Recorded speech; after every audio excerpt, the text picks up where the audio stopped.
Your Nolly Hill front nose. All right, you got to talk. We're going to talk more about this in the podcast, but that's like some elite level stuff. Most Oh, of okay. us. So Welcome to USAFBL Fingerboard podcast. I'm your host, Levine Cunningham, and I'm excited to be chatting with Mitch Rush. Mitch Rush is also known as Mitch_Rush.FB on Instagram. Mitch, thanks for coming to the podcast. How are you? I'm great. Thanks, Brian. I'm happy to be here. It's the first time doing something like this, so I'm enjoying it. Thank you. Yeah, no worries. Man, we've been kind of like back and forth trying to get this scheduled. So I'm very excited. I know the fans are super excited as well to finally get you on the mic.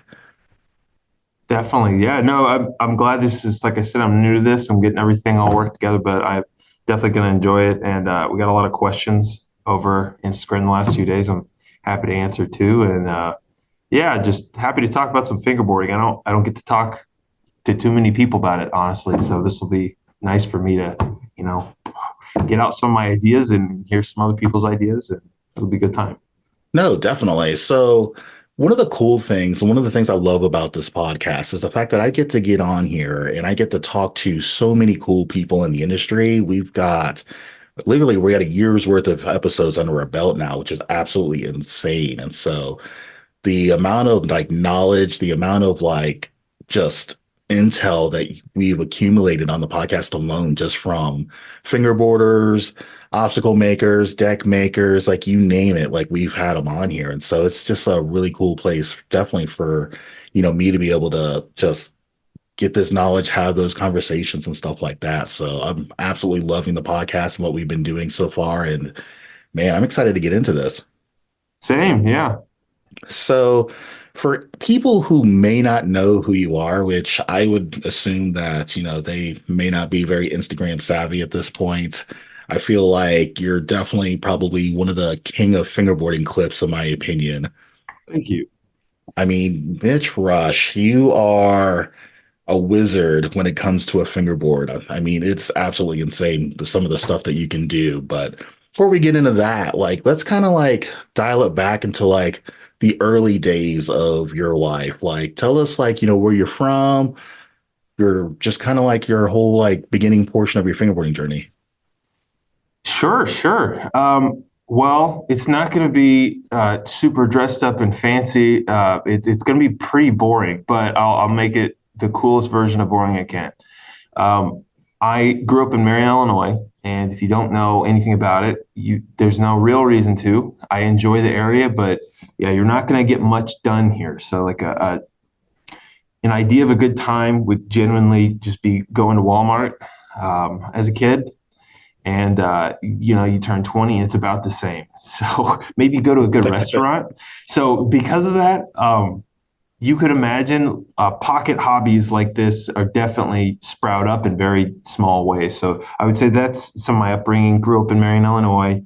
I've been skateboarding and fingerboarding from a very young age. About man, or some of my earlier memories. I was thinking back to see what got it. I mean, fifth grade, I was skateboarding. Fifth grade, I was fingerboarding. So I was about 10 years old. And I'm sure I did a little bit before then. It was during that tech deck boom, about the early 2010s, give or take. So that's a little bit of my upbringing. I'm a teacher now, and been wanting to be a teacher since about the same age, honestly. So I ended up doing what I love genuinely, and stayed in this area. And I like just making videos in my spare time and just trying to progress more and more. So that's I always try to go down a certain rabbit hole and try to go as far as I can with it. And this has been one of my favorite rabbit holes to go down. It's super enjoyable. I met so many people that I never thought I would. So it's been really fun, to say the least. And it's done a lot for me, more than I thought it would.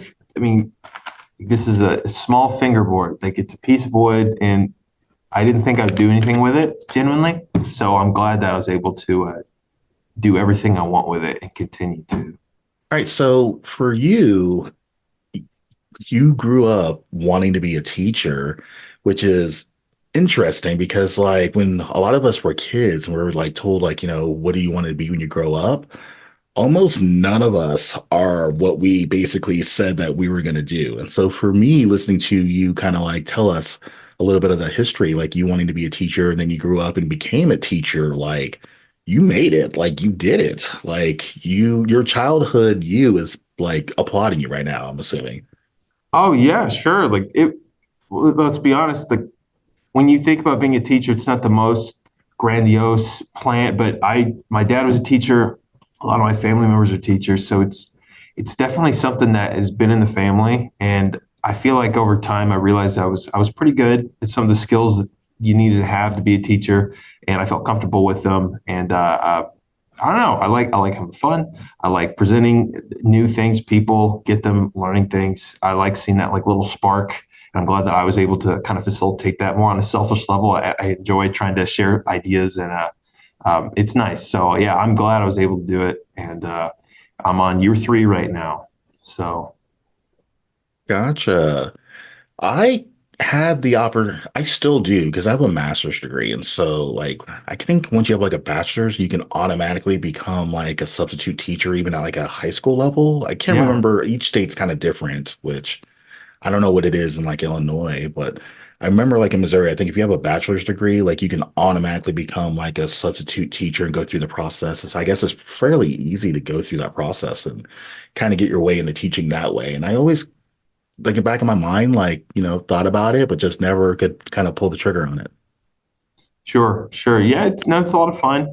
I'd say one of the best things, and I think you guys would agree, is everyone says being your own boss and stuff. Like you want to make what you make, you want to get it to the world. Like being a teacher, like you just get to do that.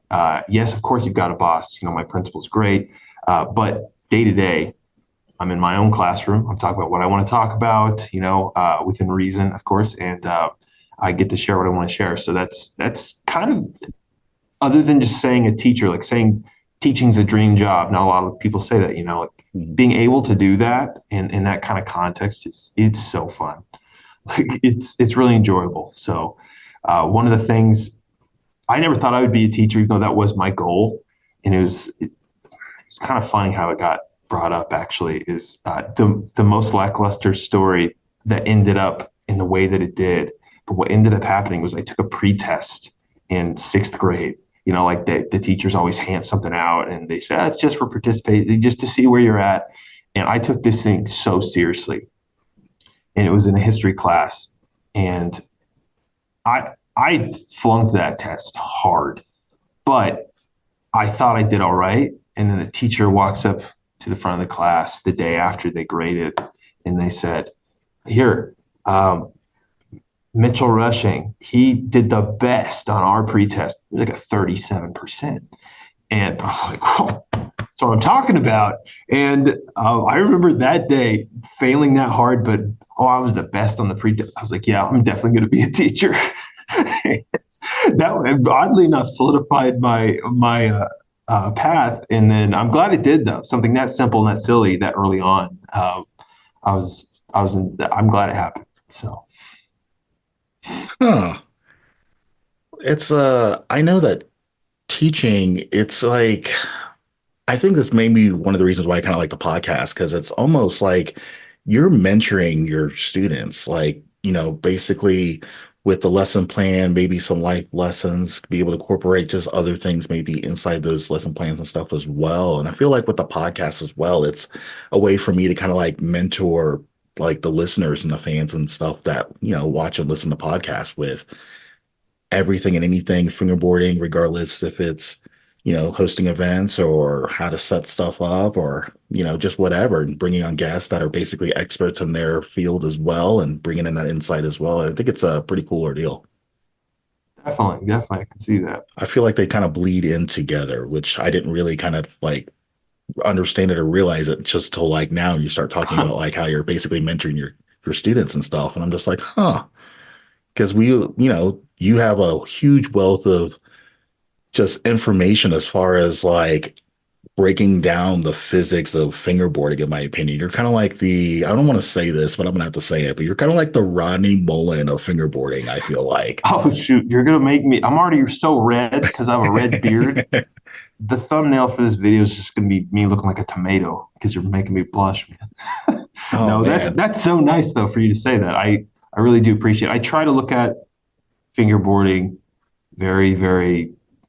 I would like to think I'm pretty detail oriented, and that's what makes it fun for me though. Is like trying to find just a bunch of different ways to think about it than traditionally what I would normally want to do. Like if I'm thinking I want to do this or this, I'm like, okay, if I think I have to look at fingerboarding in this route, maybe I should look at it this way instead. So I really try to force myself to get outside of that kind of box. Um, yeah, I think that's the most fun part, honestly. And I think everyone could agree with that. Is just trying to find new ways. It sounds silly, but to express yourself, on a fingerboard, No, something as definitely. arbitrary as it, but really though, like it's trying to leave your mark in terms of what can you do and trying to inspire. So uh, that's the most fun for me about it. Well, when I compare you to like Rodney Mullen does the exact same thing. Like if you watch any of his older documentaries and stuff, like he'll literally break things down to like an exact science as to like how he's like doing the things that he's doing. And whenever I watch you fingerboard, like you are on such a level that's so far above everybody else. Like you got to be, breaking things down in the same manner, I would feel like. Thanks. Yeah, I try my best to. Here's my thought process. If you don't mind me going over this, is uh, I try to force myself to think like metacognition wise, like how am I thinking about the way I'm thinking about fingerboarding, and that little the weird thought process in itself. But honestly, this is what I wanted to do with fingerboarding. Is early on, I had a tech deck like everyone else did, and going through the motions, learning the tricks. I was also skateboarding at the time. It was a great way for me to understand skateboarding on a small level. And they helped each other out. But then I took a long break. You get older, you get in your angsty teenage years, and you're just, I don't want it. It's a toy and it's silly. And you grow up and you realize it really doesn't matter. Just genuinely do what you enjoy, and it'll be fine. So once I got to that point in my life, um, I just like, man, I put so many hours into tech decking when I was younger. It's like, why not just try something? It's 2020 and everyone probably had this same kind of thought process. Like, why not develop that stuff that you really put time into when you're younger? And so that's what I ended up doing. So whenever I think of a trick or doing a trick, I remember at the time, I was like, I want to do the hardest trick I can think of, even though it may not be the prettiest trick. I was like, let's make it a mouthful. And then let's add another trick I can't do yet in the middle of it. And then let's do a trick I've never done before out of it. So I didn't look at it as a traditional route of like gaining those skills flat ground, then into a trick. I just said, let's think of the hardest possible combination and spend as many hours possible. And then along the way, you get better at that first intro trick, right? And then you do that flip in between and you'll get better at that every time. And then before you know it, once it's time to do the flip out, for example, you've already got 1 and 2 extremely consistent.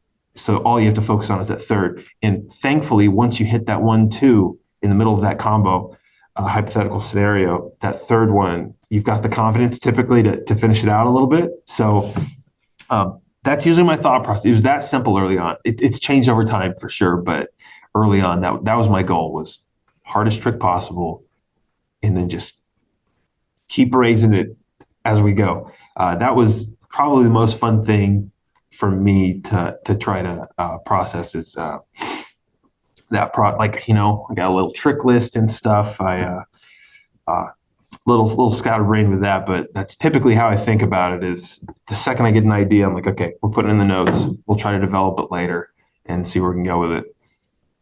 So this is, you have to be extremely disciplined to be able to go that route. Like talking about doing tricks that you not really familiar with and then trying to link them in to each other.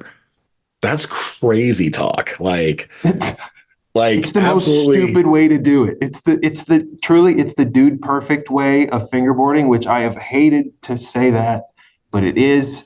It's that throwing. it sounds silly, but imagine like a basketball player that doesn't know how to play basketball at all. He's just some kid or just someone that you grab off the side of the street and tell him to do a full court shot. Like if you've got enough of the features to be able to get the ball to the rim, that is literally what I felt like my baseline was with most tricks was let's just start there and hope we can develop that. But believe it or not, if you do that, if you set the goal like way higher, it kind of makes sense that you'll at least hit something in the middle.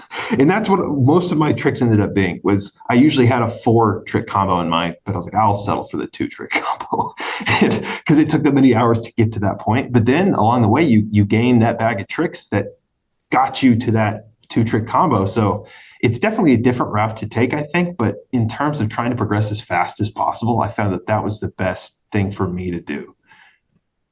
I love it. Like when you're telling me this, like it makes sense that you're progressing so fast and so like you're just like I said, you're in a whole league your own.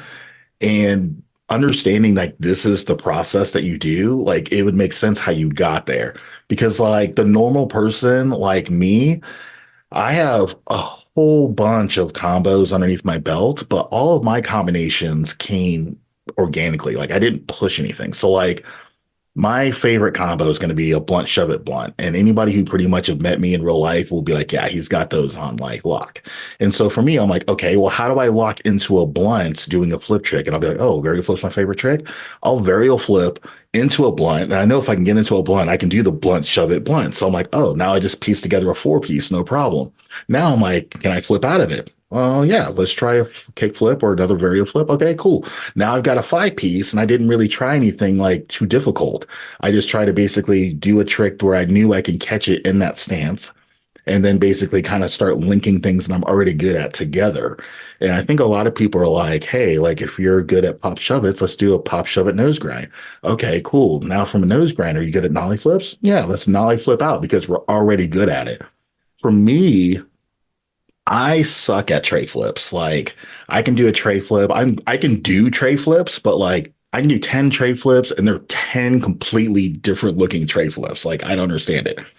And so for me, like I've never been good at it. So I never forced myself to try to be good at it. Like I've always wanted to do, a tray flip crook grind. Like, and to this day, after like 3 or 4 years of trying at it, I still can't do a tray flip crook grind. And so like it's one of those like I could push myself to try to, but like you got to be extremely disciplined to be able to move through that roadblock. And for you, like you're just like you got to be one of the most disciplined fingerboarders to be able to just like keep pushing yourself, knowing that you're not good at any of these, but somehow just linking everything together, in my opinion. Well, thank you. That's it definitely makes me think like, man, what do I have done if I'd have put that same effort into something else? That's not even a negative way. Like I wonder, but I'm no joke. Like that's the draw to why I'm doing this though. Is I'm like, what is the most niche thing I can think of, and then how can I do it? Like you said, like the most rigid way, but like fun way possible at the same time. Like for some reason, going that route has been so satisfying to me in finding these communities that, like I said, I never thought I would do that. So once you do one of those, it's so fun to try to branch out. And I feel bad saying that too, because I know there's a lot of core fingerboarders here, a lot of core skateboard. Or I only skateboard, maybe I do music or something. And that's awesome. Keep doing that. Like that's how, when I think of like artful fingerboarding, that's what I think of as those core people. But for me personally, it's like, I used to play drums quite a bit. But I wasn't like a set drummer. So I was just like the really structured drumline-esque kind of style drummer. I use those same kind of concepts and skills when I'm making those videos now. From back then. Like it doesn't seem like it, but I can still like draw from some of the decisions I made based off of that hobby. And then I have done sleight of hand magic for over, I think, 10 years now.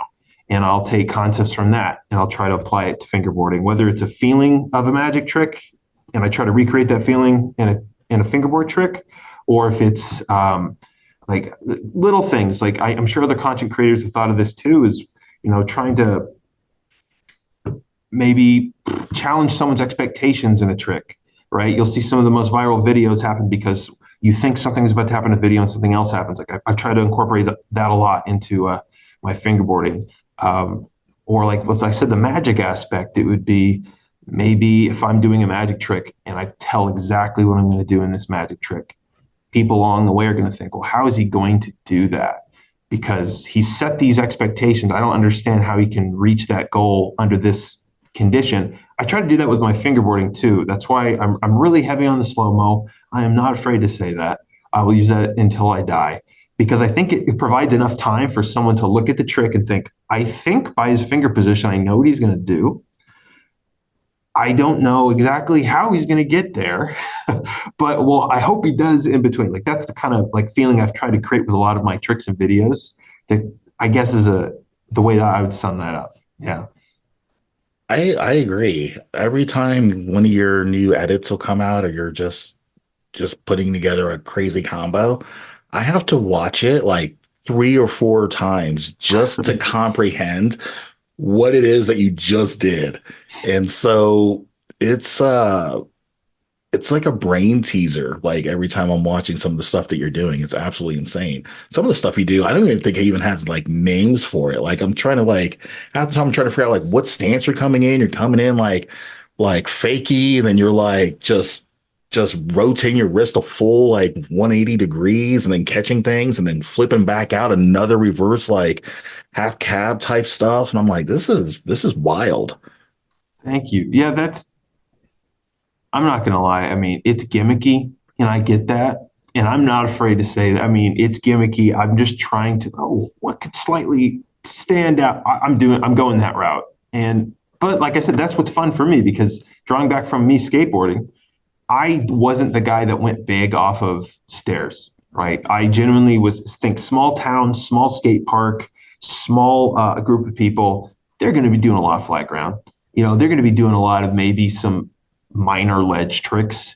So I think that's one way that skateboarding's really. I found its way into fingerboarding as well, is because I wasn't doing a tray flip off a seven stair, but I thought, well, could I do a hospital flip, off this certain section, or could I do this certain flat ground trick on a hip? I'm not going to get hurt doing it, and that's the goal. And I'll do something that I feel like not many people have done, and that kind of gave me the satisfaction, I think, as to why I went more of that more technical route, in the kind of weirder route with tricks. No, I feel that. It's so being in a small town, you still live in that town? You Yeah, still yeah. so I you basically have never teach. left. Yeah, no, pretty much. No, I born and raised, got a kid now, 18 months. Her name's Genevieve. She's great, and we're pretty set here now. Move in the future, maybe, but I'm pretty open ended to that. But I enjoy it here. It's a nice pace. You feel like it's your own little slice of the world, and you kind of feel. I'm sure everyone feels that to a degree, with their own town, but it's a nice pace, and I enjoy the people here, and you can really just buckle down and focus on the things that you want to, like fingerboarding. Like you may not have a whole bunch of people doing it, but you can definitely do it in the way that you want to do it because you don't. It's like it's a good and bad thing, right? Because you like exchanging ideas and concepts, but we got the internet now for that, right? Like you can talk to people online. You don't have to go to a fingerboard store if you don't want to, at least. But yeah, I wish we could do that. I do, but it really does open up creativity, like on an individual level, I think. No, definitely. Fingerboarding has always been a crazy outlet, even for me, like just trying to just kind of express yourself. And then as you're learning things, you're doing it like your way. Even like flip trips, like varial flips or pop shove. Like pop shove is probably like one of the most craziest tricks out there simply because of the fact that like not too many people do that trick the exact same way. So you get 10 people in a room to do that trick and you're going to see it 10 different ways. Like it's kind of wild. And so whenever you're kind of by yourself, you learn to kind of do things your way. And it's not till like I really kind of like go out to events and stuff like that where like I start like seeing other people's styles and stuff like that and realizing like I might want to try it like them, but then I start realizing like if we all did it the same way, it would be extremely boring to watch and kind of like be a part of, in my opinion. Definitely. No, that. That's perfect because I'll just go through Instagram, and I feel like I have a very rigid way of thinking about how I want to do tricks, but I enjoy watching so much different, like you said, different ideas, different ways that people do tricks. And then if I find one I really like, I'm like, write that down. Let's try that. But overall though, you're right. Just like seeing all those differences, man, and which is just crazy because this is one of the strangest hobbies to be in, considering it's like a microcosm. Use a little English teacher vocab term there, even though I'm not English.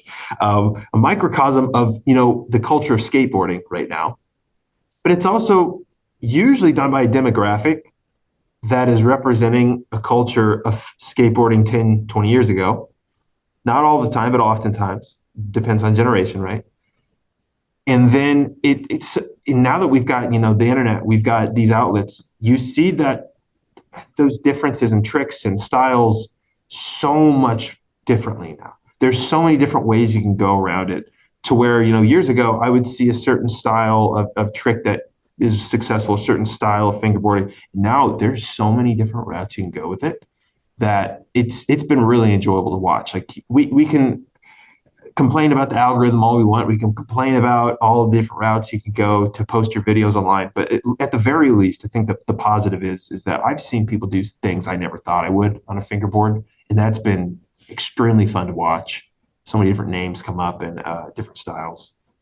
That's how I feel with the summer tour. So the summer tour for me absolutely opened my eyes up to fingerboarding as a whole. Like I thought it was good until like I put on the summer tour and then quickly realized that there are people out there doing things that I never even considered doing on a fingerboard. And so like it's been an awesome journey, just kind of like soaking and absorbing all of this fingerboarding, like just because I grew up, before the internet. So like if you didn't see it in real life, it basically wasn't, you couldn't do it. It wasn't possible until now you can just get on Instagram and like you can find something that someone's done, know that it's possible, and then set out to go and do it. But if you didn't know that, people were doing it, you had no idea like to even set out to go do it. So getting back into fingerboarding for me, I think you said you got back in 2020, so that's the same as me. Basically, COVID brought me back, and I'm gonna say probably COVID brought you back as well. Yeah, yeah, that was it, definitely. It brought me back very quick. I'll tell you one person that specifically brought me back, and then they actually came to the tour stop in Chicago with me, is Bradley Hope. And hats off to him, man, because he's the guy that he really hyped me up early on in terms of you should get back into fingerboarding because he fingerboard quite a bit. His name's Big Fish FB on Instagram, by the way. And he's like, no, you should definitely make an account. Like you should go do this, do that. I was like, I don't know. He was pushing me to do it, and eventually, okay, I'll do it. We'll see. And it was literally only him is as to why I'm fingerboarding in the way I am today. And then we were able to go to Chicago for that first trip for the tour, and I brought him along, and we were able to do the competition. And thankfully, and it was really enjoyable. I ended up getting first for best trick, and that was a whole lot of fun. And I got to just talk to, like you said, all those new people, and I got to bring him along, and we got to see all these different styles and different parks. Which, by the way, was just insane. It was like the largest collection I've ever seen. Think about this. I've never seen any kind of patio or plaza, or truly as cheesy as it sounds, is like 12-year-old me is like doing a backflip right now. And, 25-year-old me, I think would have been at the time, 24-year-old me is also doing a backflip, but like a very careful one to not get hurt in my mind. But it was extremely fun though. And that tour though, that was a lot of fun. That was a lot. It was a great experience. I think I'm glad that you've set that up and that you've kept that going. You've got a lot of good ideas like that I think are bringing a lot of people together that wouldn't have been otherwise. No, definitely. That's one of the primary reasons for doing the tour, which, people have been listening to the podcast up to this point. Like when I got back in 2020, even before like COVID, like I didn't find any real evidence of a lot of fingerboarding events kind of going down. They were out there, but they were very far and few between. And so especially during COVID, there was like literally nothing. And so I went to my first fingerboarding event in 2020 and I had so much fun that like I had to get more, but there wasn't like nobody doing anything. And I'm like, dude, like we've got to like figure out a way to like make this happen and make this happen more often. And so just putting together the tour and getting people out together in one place and sharing that passion has always been something that like ever since that first event, like I got to bring more of this out to, just to the people. But let's talk about this Chicago for sure. 2021. Yeah, that So was this is the very first tour stop on season one. So you went to the very first USFBL fingerboarding events, which is actually pretty wild. So you saw day one for us. So you're like a real OG at this point. yeah, and it was day one. It was I definitely it was I think what it was the kind of like bottom floor of one of the Chicago Yeah, we're at the hotels. Hilton Doubletree, and we got the basement level. They're huge banquet rooms basically in the basement of that hotel. And so we hosted that event there, season one and season two at that same hotel. But season one, we had like 30 something parks at those events in season one, which is absolutely crazy. It's equivalent to like Mike Snyder packing up all of his parks and then taking it on the road basically is what we did for season one. All basically season one and season two. Like it's just a massive amount of fingerboarding parks, like unheard of. Yeah, And so whew, that was insane. That yeah, to really it be able to really walk was. into a room and look at parks for like as far as the eye can see is absolutely wild. Definitely.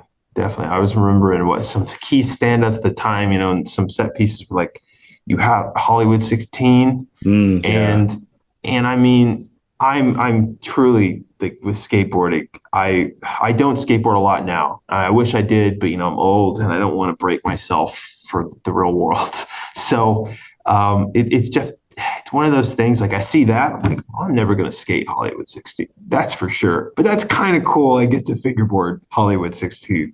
Like uh, that's great. That not just that's one that sticks out. But there's what I Well, think that there's park like the was Carlsbad absolutely Gap, I believe too, and or I didn't something have that similar one, but we to. had something No, similar, okay. yeah.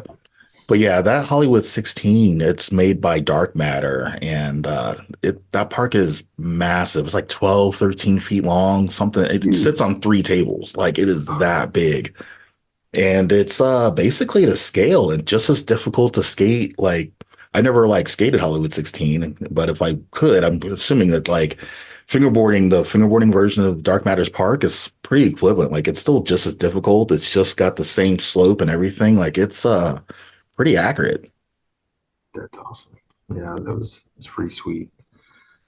And then I know when you showed up, I'm not even gonna lie, I was kind of fanboying out because I've been following you on Instagram for so long. And then you showed up to our first event. I was like, dude, this is awesome. Then you signed up for Best Trick, and I was like, oh, snaps, like it is on. And so I'm not gonna lie, I'm gonna say this. I'm just gonna throw it out there, but I honestly thought that you were one of those fingerboarders that takes like 3 hours to film their clips. And you completely destroyed that thought for me when you entered Best Trick. I have to look into the archives and see what it is that you actually did, but you landed this wizardry combination on the Warehouse Ramps Street Park. It's like a large orange, like double kinked rail on this park, and you landed this combo, this crazy combo, third try. Wait, what? Like, I thought you'd take up the entire minute, or maybe like land the trick. You're telling me the trick, and I'm writing it down. I had to like literally like add another row and keep going on with the amount of stuff you were telling me. And I was like, there's no way this guy's gonna hit it. And like straight up, third try, like landed it. Not just landed it, like landed it clean and then rolled out. Thanks. That was so fun for me. That was the first time I probably fingerboarded in front of people, which A doesn't whole sound like room that full of people. matters. Yeah. Yeah. And I was like, oh my gosh. And I hadn't even thought of the name of the trick because don't ask me what the names of some of these tricks are. I thought I knew, but there's so many different people's definitions of them. I don't even say anymore. That's why I'm on my posts now. I'm like, you guys, it's kind of for Kind of fight engagement, with, but at the yeah, same yeah. time, like you guys actually figure out the name because I thought I did. But that trick though that I ended up trying, it kind of follows that same structure I told you earlier, where it ended up being one of those inverted kind of style tricks where you do kind of like an Hmm. impossible back tail and then do this 360. I would call it a 360 heel, but it's like an inverted 360 flip, big flip out. So it'd be back tail, I guess 270 big heel out to fakie is the concept. And that ties back because at the time I had been doing so many of those tricks to 360 heel back to tail to 270 flip out. Um, I had been doing those. So I had put the hours into just the 1-2 combo instead of the 1-2-3. So that I thankfully I ended up retaining that. And for some reason to this day, that's one of those tricks. I couldn't prove it now. I don't have a fingerboard, believe it or not, with me. But that's one of those tricks that kind of feel pretty natural to me now. That's why I guess I'm going to do that for the contest. And thankfully, it ended up working out. Like you said, I think about third try, and it did feel pretty good. I'm not gonna lie. There's a video of me kind of like holding in a smile, and I was just like, "Thank goodness that worked." I'm gonna dig through the But archives. I'm gonna put it up here, like what we're talking about, because I think it's on my YouTube channel. So I'm gonna steal it on my YouTube channel, put it up there.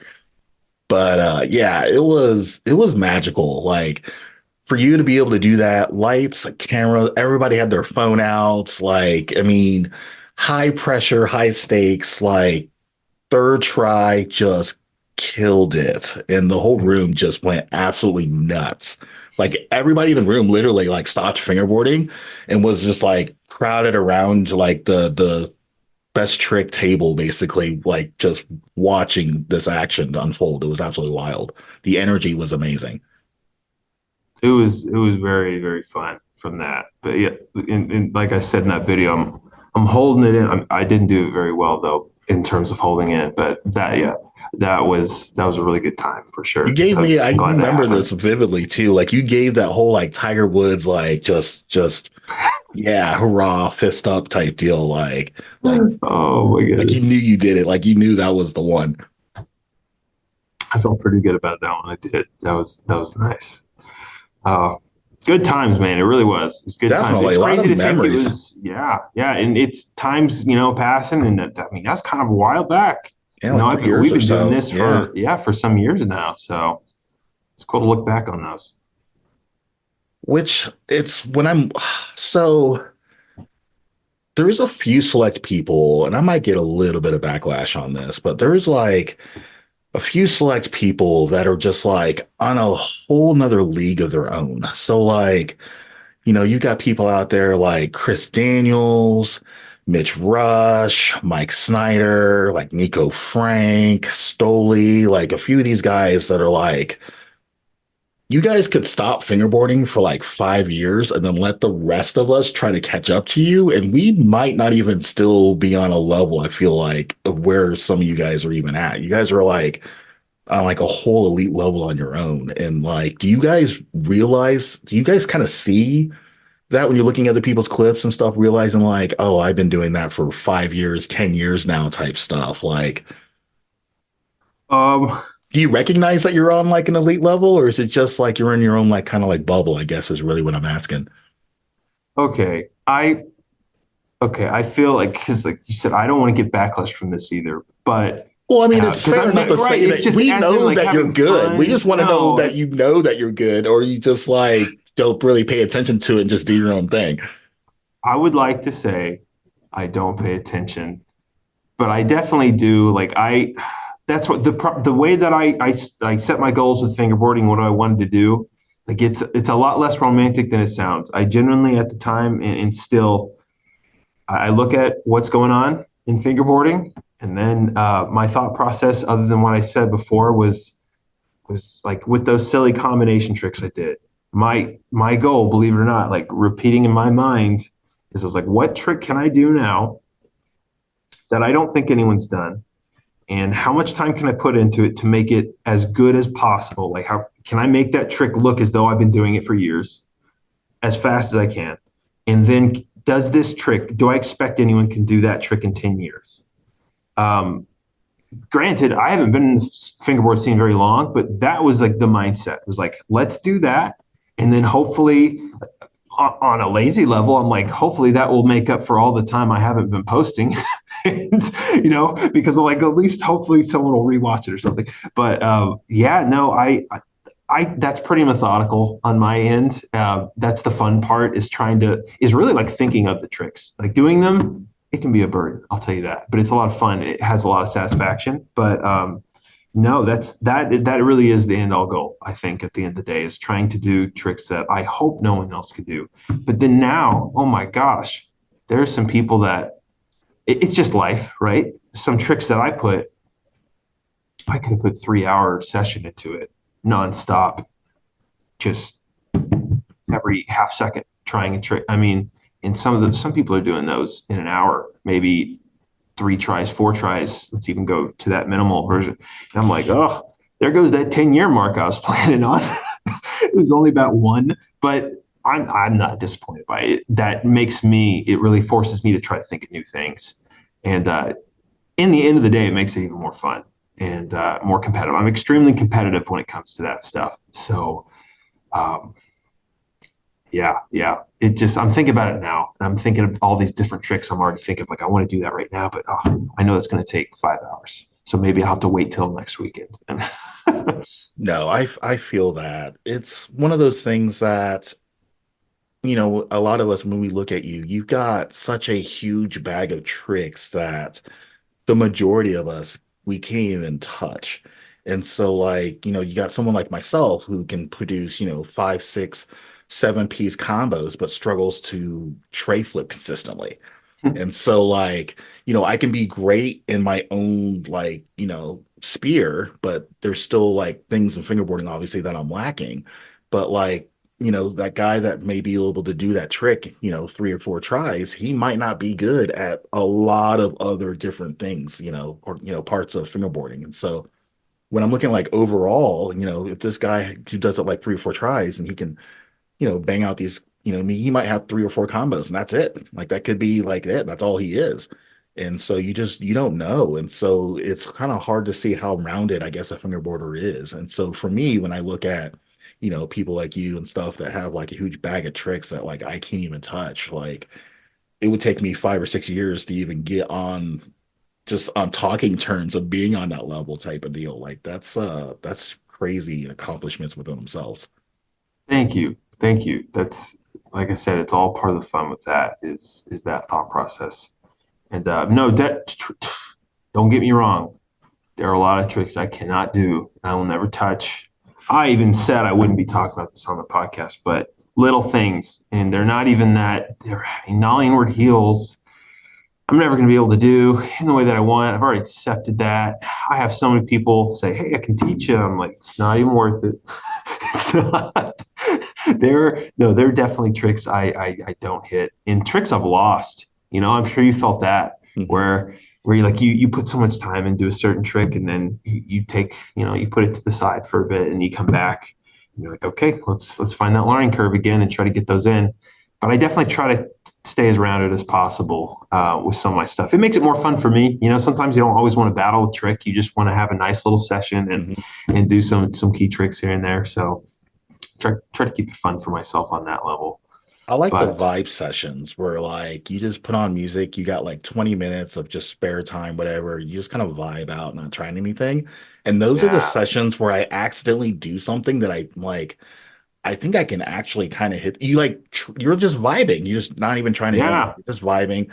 Like for me, I've got a small park in the garage. I'm just vibing, just going around the park doing things. And then like I accidentally almost do something, and then like I'm like, can I actually like do that trick? And then like 10 minutes later, you hit the trick, and you're like, holy cow, like I've got this under the bag now. And you're like, okay, it's doable. yes. It's doable. You're right. Those sessions are extremely important, and like the creativity aspect of Hmm. it for sure. Like like finding those mistakes that you make and then turning them into something that you could do. Like I know a lot of people relate this to skateboarding, but a lot of the best tricks are found, on accident, and that's definitely a really crucial part of the process. I think is finding that point, and it's the most fun part. Like you said, just hanging out, using that time to relax, And then usually you relax, you loosen up your fingers a bit, right? You're able to do that kind of stuff. It's a whole different style. And thankfully, especially now being a dad, that's the route that I'm trying to go for too, is the more relaxed. If you look at my earlier videos, like, my fingers are so tense because of the style that I try in the way that I try the trick. I'm like I feel like I could probably, I don't know, but it's that's the definitely the route I've been trying to go more so now. It's more relaxed, getting more simple tricks done, and trying to make them a little bit better. And but yeah, definitely just having that time. Like at the end of the day, 2020, we needed some kind of stress relief, right? So fingerboarding, fit the bill. And It's been, yeah, it's been a big change. Like mhm. we were talking about fingerboarding 2020, and like I went to boot camp during that time in my mind, not literally, but of course, like fingerboard boot camp. I'm thinking I'm putting in 5+ hours a day to try to make a trick, and now in some ways I wish I would do that, but it's just not doable. So now I've been able to enjoy it a little more and take a step back and just think, man, have I done, like a pop shove it, nose grind, nollie heel? Like back in the day, that wouldn't have really appealed to me to try that. And now I'm like, I get to actually hit those, try to get those tricks like you're talking about earlier that maybe you kind of overlooked. Hmm. And that's been so fun looking into those little tricks That's and all I've trying been those doing, out. man. I love it. Just finding all the tricks that you're good at and just trying to link them all together is kind of like what I love. And then combo of the year, we did that last fall, and that really got my creative juices going, just seeing like the different combination tricks that people were linking together. Like some of the stuff I'm like, never would have thought of. And I'm like, I don't know why I never incorporated this flip trick into any of my combos, like at all. And so it's just kind of like got your just creative juices, seeing people doing things that you could be doing and then tweaking them to make them yours. Like, absolutely love it. Definitely, definitely. There are so many, the top, okay. I had high hopes for that contest, right? And I was like, I want it, but then I do this and I pick my trick and I'm like, I'll just send it in anyway. But oh my gosh, there are so many. I would have hated to have been a judge for that. It was brutal. I'm That not even gonna lie. It was absolutely brutal. on the minimal side of it, seeing what kind of tricks had been done, that was probably the least of your worries. Like, because of course the actual putting it together, filtering through those clips, that's the leg work. But on top of that, seeing what people do now, and then like you said, one of the hardest parts was how do we score this? Like, are we scoring this like on what basis? Because there's so many styles in fingerboarding. Because are we just doing it by trick? Are we doing it by style selection? Are we doing this by? I think you guys did a really good job of hitting those categories in trying to get people out that maybe weren't in the fingerboard scene in the eye. And I think getting them out there, they did a lot of good for them because, oh my gosh, I thought I had an okay trick submitted. I see these tricks other people are doing, and I was like, okay, no, that they need to. Whew, I they're know, up it's there. wild. They're Yeah. up there. And Like, there's like people like I'd never even heard of before too that are like where have these right. people been this entire time? I'm like, this is wild. Yeah, I thought 2020 would be the purge to get everyone out, Yeah. and out and about. And then I'm telling you, I continually see people with accounts with 200, 300 followers. And say what you want about followers, whatever. But the fact of the matter is, no, not many people are seeing these people's videos. And they are doing things and doing them very well that like I have to go on my story, and I have a little section of my story on my Instagram that says inspiration. And every time I see someone that I'm like, I'm gonna steal that, I gotta cite my work, and I put in that little bubble, and on that story highlight, and like I wish I remember the name, but there's a fella from Greece that just sets his camera up on his phone and just sets it across the room and does tricks he's been doing for 10 plus years better than anyone else, and then no one watches them because it's just the algorithm, whatever you want to say about it, Yeah. it doesn't get out where it needs to be. And I'm like, man, finding those people, there's so many of them. They always say someone's going to be better than you, and like but yeah, there's so many people that I know that haven't made accounts, that haven't been in the scene, that are just. I really want to. inspire them to make that stuff, like get that scene growing. Like I haven't been one to really like, let's push the fingerboard scene and get larger.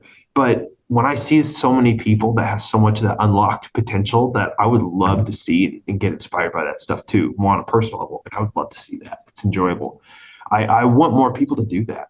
That's yeah, that's half the fun. It's just watching other people's clips. You know, you go to bed, you take out Instagram, you're scrolling, you're like, oh, that's a nice clip to go to sleep to. Yeah. We'll just let rest the head on the pillow and we'll call it a day. So No, I feel that. I'm excited for this year's combo of the year as well. I know we'll have more categories, more different ways for people to be able to submit what we're looking for. I know we're gonna have like more of an authentic like category that, if you Photoshop the handout, like you can't tell if that's a fingerboard or a skateboard, like it's that real of a wow, trick. okay, Of course, we'll always have the circus trick aspect of it. I like to get some flat ground.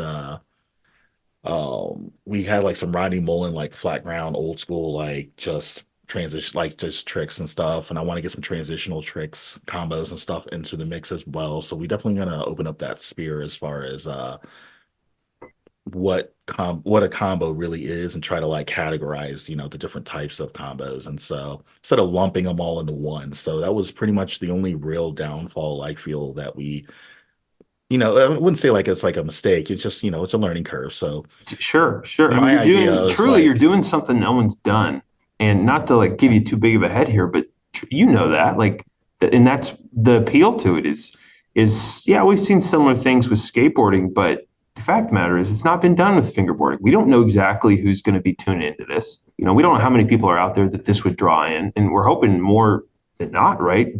yeah. But yeah, you doing that, it's definitely provided a good avenue for some of these people. It's been super cool to see that. And I mean, what it was $1,000, right? It Yeah, we was a gave out thousand. $1,000 cash. Yeah, and that's talking to Chris Daniels because he's the historian of fingerboarding, Mhm. basically. And he's got that name for a reason. I do a quick search before you posted your trick idea for a contest. I was like, what's because I want to believe it or not, I wanted to do something similar. And then about 2 months later, you did it. And I was like, good. He will do it much better than me. And I messaged Chris Daniels and said, what's the largest prize person fingerboarding for a da da da da?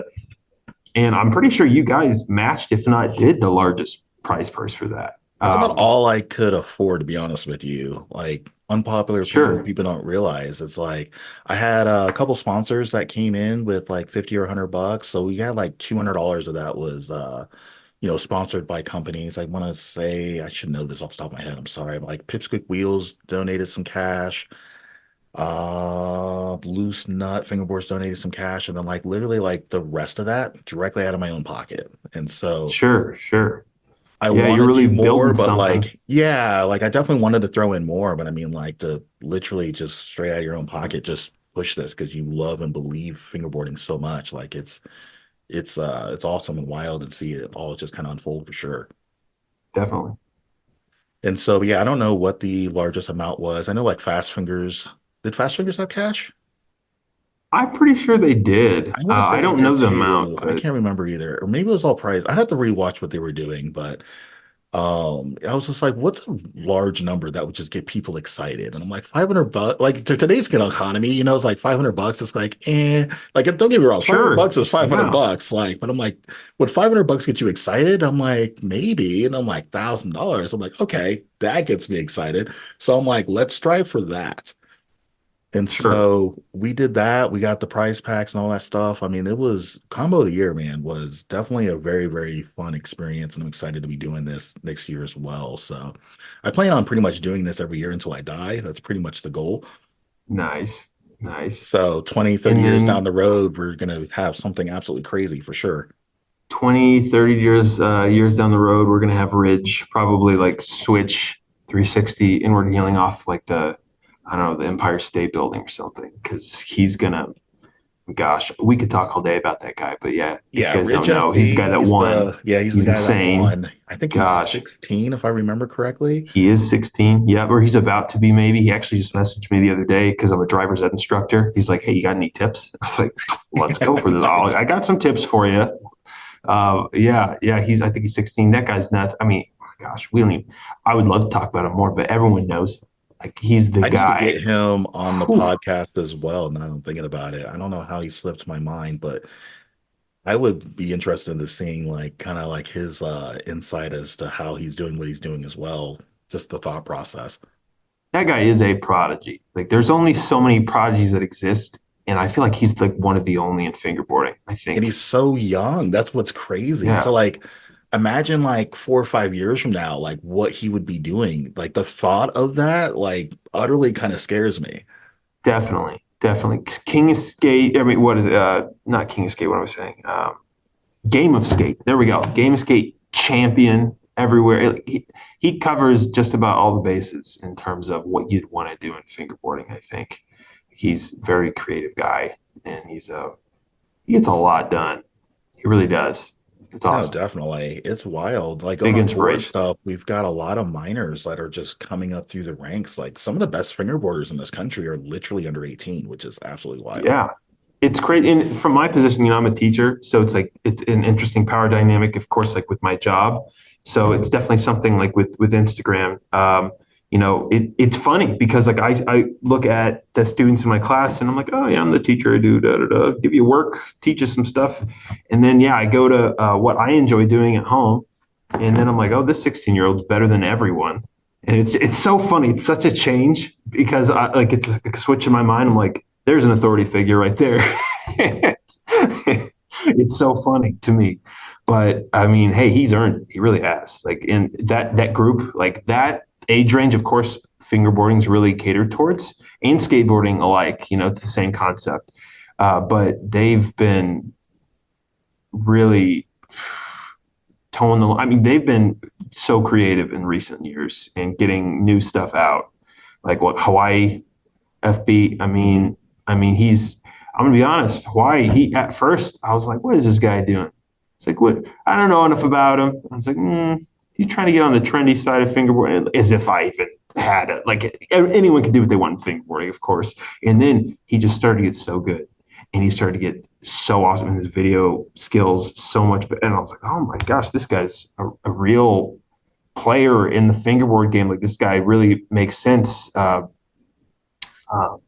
to use that for lack of a better term. But yeah, there's a lot of new people coming up in that age range that No, definitely.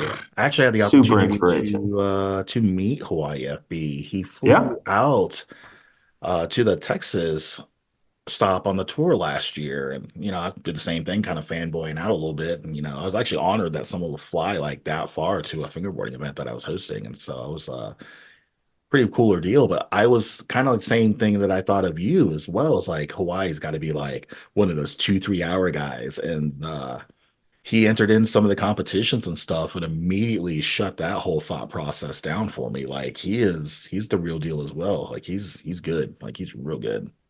Definitely, definitely. Speaking of which, so you are practically local to me because I'm Indianapolis and you're about 3 hours away, I want to say, in Illinois. I And think so. Yeah, Southern Illinois. yeah, so you've actually had the opportunity to stop by the shop a few times back when we had the headquarters here in Indianapolis and see the storefront and all that. So Yeah, that we was a lot actually, of fun. I miss that store, man. I miss having a place where all the parks were out, got the music, got the vibes, you got just cool, good times, man. Definitely. I got to go there a couple times. You hosted a game of skate. And I was happy to win that. I like winning, guys. I'm not gonna lie, it was enjoyable. Ended up getting, I think, a Black River deck for that, but it ended up that was a lot of fun for that game of skate. And then just skate the parks there, that was awesome. You had a lot of awesome products on the walls, and like anytime I get to be like, I know I said earlier, we got the internet now, we can talk to, but no, like anytime I get to be in that setting is so enjoyable for me. It makes so many memories. Like I may have not even done much that day, just try a few tricks, but it's definitely something that sticks with me. Like being able to be in that environment is so enjoyable. It's just getting yourself to do it right, setting that time aside to go drive. Sometimes the tough part and getting things set up, but it's so rewarding. I think to be able to enjoy that experience. No, definitely. You actually kind of mentored me through learning a couple tricks on my own. So you came in, I can't remember when, but like I recently watched you do a clip where you were basically doing like a back finger impossible, but it kind of like inverts into like I think it was like a back tail into like a ledge. But I was basically asking you, like, how are you doing these back finger impossibles? Because like I'll try it and just, the board just flips over the finger like, just fish out of water, like no rhyme or reason to it at all. And you kind of like taught me through like the scoop. I couldn't get it that day, but like I for like 2 or 3 months after that encounter, like just kept working on it and back finger impossibles, love them. And so Awesome. like you basically kind of like got that trick like underneath my belt now. And so now I've got that in my bag, which, now I'm doing, regular stance, fakie stance, and then basically Kevin Woods from Detroit, we went on the 2022 stop. He's doing a nollie and switch version of the back finger impossible, which is absolutely crazy. Like did it in a game of skate, executing Okay. them like flawlessly too, by the way, like absolutely crazy. And so like I'm like I knew that you can do tricks in pretty much all four stances, but like some things you just don't even think about doing. And so like one of my cool things that I love about what I do is the fact that I get to basically interact with people like you. I get to see people like Kevin just absolutely just doing weird stances on tricks that you would never even think about even doing, and just kind of like absorbing all of this. And so like the last like since the tour, my skill sets of fingerboarding is like just skyrocketed through the roof. Like it's crazy how far I've come just as a fingerboarder in general. And I remember at the same time when you're doing that, I remember I can't do frontside flips worth crap. And I remember you gave me a tip that day Oh too. yeah. And it was a simple tip, but I was like, that was literally what I needed to remember. Mhm. Like it was like, oh, just you said it so casually. You're like, oh, just frontside flip. You just raise your elbow. I said, oh. Yeah, yeah. And then since then, I don't have the best frontside flips. I still don't. But I was like, yeah, you're right. I just raised my elbow. And I remember, so that's awesome that you can just, like you said, having that shop too. Like we Mhm. wouldn't have been able to do that otherwise. Like having those events and just, you can exchange ideas all you want on the internet, but it's not as effective actually getting to see face to face like those No, moments. But exactly. that's so fun and so necessary too. So I'm so glad you provided that route because like you're kind of going into the depths with that. Like it's so unknown what you're ending up trying to do here. So I'm still glad that you're grinding through that. Well, Like thank that's you. great. We've got huge visions for the future, but it's like we have to baby step all of this to get to this like huge vision of the future. And so for me, it's really about kind of educating the public on what we're doing and basically getting the public to also accept and adopt what we're doing because everything that we're doing has never been done. And so when we're looking at things like combo of the year, which has never been done, it's an awesome concept, but I have to educate the public as to what it is. Then I've got to get the public to be like, this is cool. We need to adopt this. And it's the same thing with, King of the Plies, which is when this episode comes out, like we're basically right there as far as getting ready to announce who the winners of, the 10 teams that are getting ready to do a battle royale, which is our fingerboarding version of Thrasher's King of the Road. And so like for me, I've got to educate the public and get people to be like, this is pretty cool. We need to adopt this kind of a thing. And so it is very, very hard to be able to present this in a way that people will love it and adopt it. Definitely. That it's got to be a huge roadblock. Like that, probably stuff. I mean, because I know you know yourself because I believe last time we talked to you, some of your upbringing with some of these things where you had done Comic Cons in the past, correct? Mhm. That was some of your experience. So, like, you knew some of the managerial aspect of what things needed to happen, trying to reach a crowd. But I'm sure there's so many like unknown aspects where it's just like, okay, how do we spark that, like that one little step, like that one little baby step? Because it's not all going to come down to just enjoying fingerboarding. I mean, Yeah. everyone should know that at this point, you can't just enjoy something, hope something happens. But yeah, getting that plan, I'm sure has been pretty rewarding. Sure, it's like you said, it's been a little grueling, but it looks it's worth it, I think, and I hope that you keep doing that. Oh, definitely. Like I said, I'm in it for the long haul. So I look at it as a, 5, 10 year plan. We're year 4 of like on Directly year 5 on paper as far as planning goes, but year 4 as far as like actually implementing all the things that we're doing. And so we've accomplished a lot in 4 years, and I feel like, where would we be in the next 4 years is going to be absolutely crazy. So definitely doing some cool stuff, and I'm glad that people like you are able to get involved in some of the things that we're doing, like going out to the tour, being involved with Combo of the Year, now with the podcast, which is pretty cool. So got a lot of cool projects for sure that we've got going on. Awesome. So if you've reached to this point, you guys should definitely finger the like button. We're going to be doing a listen to win. I feel like this is definitely a good time to get that out there. So what we're going to be doing is we're going to be giving away a concrete pocket curve, and I have the ability to sign this thing for you guys. So pocket loaf, we should tell them the challenge, huh? Yes, it's gonna be a good one, I think. All right, so this is going to be a who can do it first, not who can do it the best. So we're looking for the first person to be able to do a back finger impossible, either by itself or in a combination of like, a grind or a slide. So back finger impossible either by itself or into a grind or a slide. Videotape it, tag USAFBL, USFBL underscore FBP, and Mitch underscore rush dot FB. I'm stoked. I'm interested to kind of see what people kind of got up their sleeve. So this back finger impossible has got a little bit of history, little memories here for us. Definitely. So pretty stoked to be able to incorporate that onto the show. So all right, Mitch, we have we've been talking a lot about fingerboarding, and we're gonna keep it rolling. Give us some tips for fingerboarders that are basically on the journey to be the next you, because we're all inspired by somebody.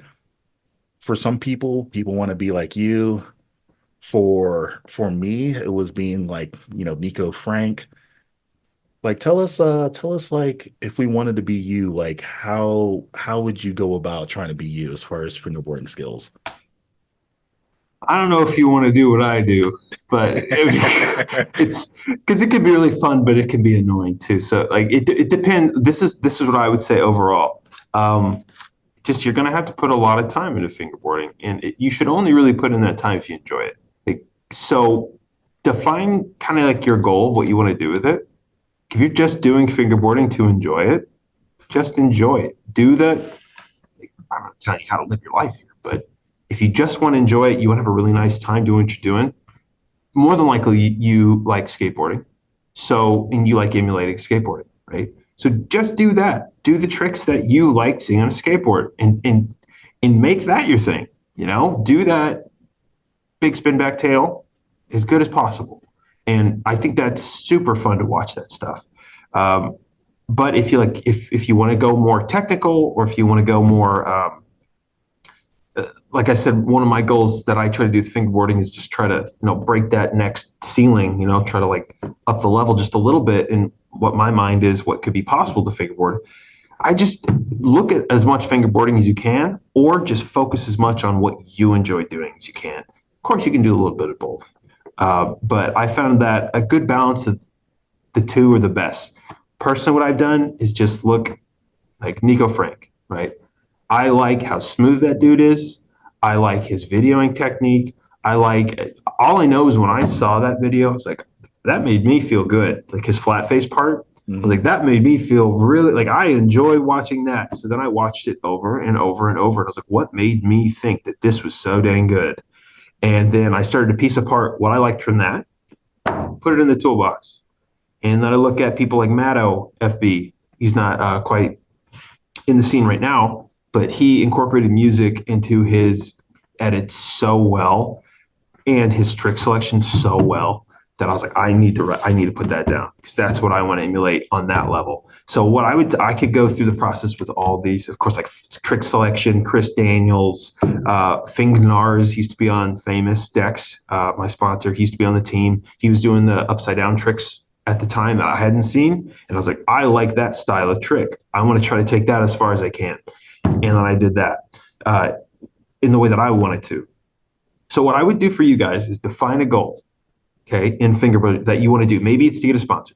I know people say, don't do that to get a sponsor. Well, if that's a goal, if that makes you happy, then do that. But find some kind of goal and then find those inspirations to the point where you can combine them so much that you are indiscernible from those people that you drew from, right? Because eventually, if you gain enough of that, enough of those sources, you will just turn into whatever you are fingerboarding. People will say, go the route, like just be you. You're right, you can, but you definitely need some kind of inspiration, I think, whether it's from fingerboarding or from something else. Like maybe, like I said, it is from a different hobby. Identify what that goal is, and then just do that small step-by-step goal, just like with Levine's doing with his goals with business and his goals with fingerboarding. Like, just do that small goal, and that will make you want to do the next one. Like, it's not anything. I'm not recreating the wheel here with trying to reach a goal, but seriously, that's all you got to do is just get that first little bit done, then go to the next, and it will build, and it'll be more enjoyable as you go. Like, you'll see that progress. It'll get you excited. Like, that's what I try to do in my classroom. If you just get that little nugget at first, that one little piece of success, that's going to give you the confidence to do the next part and do the next one. So that's what I think overall. If you want to do what you want to do with fingerboarding, break it up, break it small to small pieces. If you just want to enjoy it and you don't want to break it down to a level like that, do that then the best you can. Throw on that music in the background, enjoy yourself, and people will appreciate that too if that's what you're looking for to grow an account or grow something on Instagram, or just make stuff that you enjoy. Oftentimes that'll work too. A lot of the times other people like what you like. People are very similar on that level. So whatever you end up choosing to do, just seriously stick with it. And you'll see good things come from it, I think. At the worst level, you just enjoy it yourself, and it makes you more confident about the next thing you want to do. Fingerboarding, from most people's perspective, outside the fingerboard world, kind of sounds silly. Like, right? Like, let's get the elephant out in the room. It's a little toy, but it doesn't really matter what they think, right? If that's something that builds your confidence, it builds like what you would like to do. Like, that is what matters, and that will really help you out in the long run, I think. It's crazy to think for me to say that me fingerboarding helped me teaching. Why would that be the case? Like, that doesn't have a cause-effect relationship in the traditional way that you think. But that stuff really does add up. If you do something, you will do more things. And once you do that, it's an avalanche from there in the best way possible. So I sound like a motivational speaker there, but it does get me passionate to see people learning things new. So, that's a teacher side of me, but truly, like, that's the route to go, I think. No, I love it. Absolutely love it. All right, you as the teacher side, I'm sure you came across students that have had like a fingerboard or something in class at this point. It's had to have happened by now. Yes, definitely. That's funny you say that because not as much now, right? 10 years ago, 100%. But I'm on year 3 now teaching, but still, in this small town, you'll get pockets of crews bringing out tech decks. Some of them have collections from their younger. Remember a student, one of my senior classes, Mr. Rushing, I've got a collection. You want to see it? Like, sure. And she brings out all of this box, a whole bunch of that. So cool. It's great. And over the years, there's always one person that's like, yeah, he definitely used to do that. It's like, that's so, I don't see him as much in class though. It is a funny situation. I Though, mean, as 'cause your part of job, me, you have to right? collect them, right? That's the thing. It's like, do I? Like, who's looking at me through the door, right? No. So I've never had to yet, but yeah, I do have a job at the end of the day. If No, I it's hear too you. I much, hear you. I'm gonna have to, like, guys. I know, hypocrite. Put it in here. Put it in the drawer. I've never done The it. the dream scenario is like you confiscate it, but like you do a steezy tray flip, let people know like you got it, and it just utterly blows everybody's like just world away. And then like you just like confiscate it. And like that to me would be like the dream scenario. It's like if I brought a tech to Oh, school and then my teacher took it, but like before he like took it up to put in his desk, like he did a steezy tray flip on it, like epic. that that's funny that you mentioned it that way because my student teaching time, which is right before you become a teacher, I was in one of the towns around me, and there's a student that had just a 26 millimeter tech deck. I think it's 26. And if you guys ever use those, you know how impossible they are to skate now if you know a traditional fingerboard today. But I don't know if you guys know this, but because I was so much out of the fingerboard style or fingerboard scene for so long, I used 26 millimeter tech decks till like 2017. I didn't even buy new ones. I just used the old ones. So I was pretty used to that little tiny platform to use. So in student teaching, a kid had one of these, and you're right. That is the dream scenario, and it's literally is exactly what you said. I ended up doing. I didn't have to take it, thankfully, but this kid had it out, and he was trying to do something, trying to make it seem like he's in trouble. Hey, come here, come here. Let me see that. Thankfully, landed a tray flip first try on a 26 millimeter for the first time in years. Acted like I knew that was going to happen though. Thankfully, tried to sell it, and then yeah, you're right. They're like, ooh, and that was a lot of fun for me in student teaching. Definitely, that was one moment I remember that it was that was a lot of fun. Finding those little nuggets really do make it fun. That's Keep your what day life's all going. about right there. I love it. Yeah, yeah, definitely. So Yeah, yeah. what's the fingerboarding setup now? Like what's the go-to? All right, I am a creature of habit in terms of my setup, and I've noticed I'm extremely picky, but not picky at all at the same time. What I mean by that is I've got actually. I hate that this is still in its package, but I'll explain why that's the case because I'm weird with that stuff later. So this is a famous and flat face collab, which I'm so glad happened. That's so cool to me. That because flat face, all of us growing up, that's No, awesome. definitely. Um, so this is the famous flat face collab, and this is a 34 millimeter magic mold from famous decks. Um, I'll be the first one to say, if you're going to pick one up, most people pick up the diamond. I don't know that I have a particular way of like how I like to do tricks. 34 millimeter with a 99 millimeter length. That's what I Long like. boy right there. Yes, it is long. I didn't know it was long. That was the first one I ended up getting, and then it worked for me. And yeah, I like the boards a little bit longer, and that's worked. So that's the deck, the tape, black velvet, fingerboard connoisseur.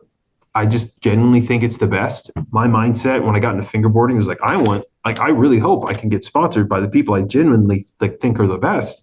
And I thankfully have gotten to that position, I think. So the tape, oh my gosh, it's just the best feeling. It breaks it so quick. It's great. It's good tape, I'm not It, gonna lie. it, it really is. And I can say that because like I'm a fan still. Like I know that I'm sponsored, but I mean, you're right. So it's just great. I'm a fan of it. Dynamic trucks all day, every day. I love Black Fingered with the Black Finger. What Black am I saying? River. Black River, not Black Finger. Um, I love Black River and like what they've done in everything with their company that they do. I just can't. I don't know why. I think it's maybe because my board's longer and the way, whatever, something about my setup, I can't use them. But they're awesome. Dynamic though has worked so well for me. That's great. So dynamic, and then, but in terms of sponsorship here as well, would be Dirty Fingerboards, Ill Pills wheels, just Gotcha. urethane in their minis. You like the So if minis? you're, Okay. yeah, I have a longer board, but the minis I almost feel like I have to, because if you're doing a whole bunch of flips, I know people said it in the 90s with skateboarding. That's why, 90s skateboarding was getting real techy with the late flips, early one, so the small Mhm. wheels. Same thing. Like small wheels really do help if you're trying to get some fast flicks, right? So that's the route that I go. solar tuning gets the job done. I enjoy them. Put that in the dynamic trucks, and so those are just a nice fit. I like a medium build in terms of how loose the trucks are or not. So I am pretty particular when it comes to that stuff. Like I really do. I like that stuff, and it's been hard for me to get anything else. Uh, the not particular end would be the weird part about me is unfortunately I am so lazy when it comes to putting fingerboards together. Bro, I am So, like the advocate for this. Like, you're right.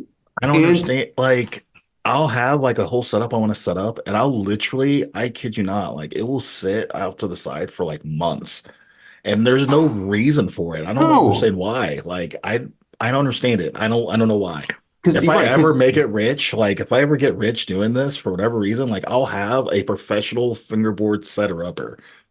yes, and I've Someone seen just people comes in try and does it, that. but yeah, and I forgot who it was, but someone did that in on Instagram, and they put that, and they're like, okay, we can set it up the board. So many people dogged them in the comments to like, just put it together, and I'm like, I need one of those now because I think I would get a lot more tricks done if I just had I wouldn't even call it motivation. I am very detail oriented with fingerboarding, but I swear I'm going to lose all of my screws when putting together a board. It's so frustrating.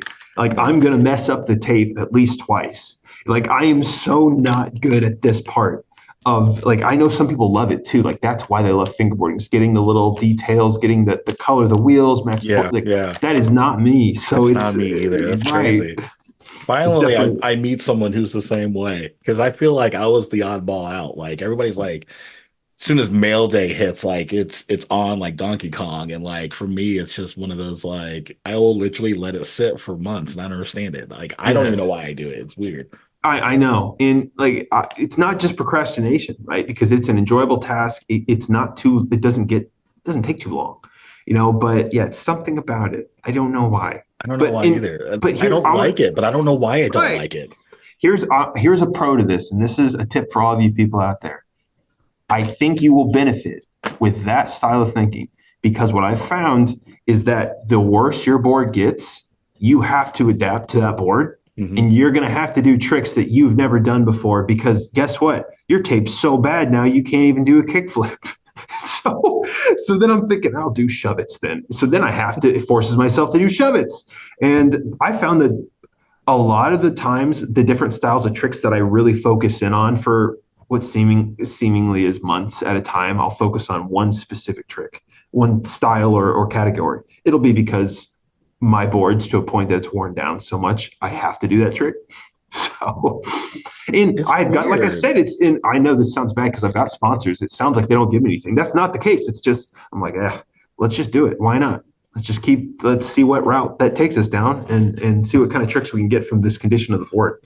No, this like I feel this 100% in my soul, and I don't like tape. I have tape for days because I resell tape. I could literally like change out my tape like every day if I wanted to, but yet I'll rock the same smooth as a gym floor tape for like 2 or 3 weeks for no reason. Yes. Don't know why. Then as soon as I change it, I'm just like, why have I not been doing this?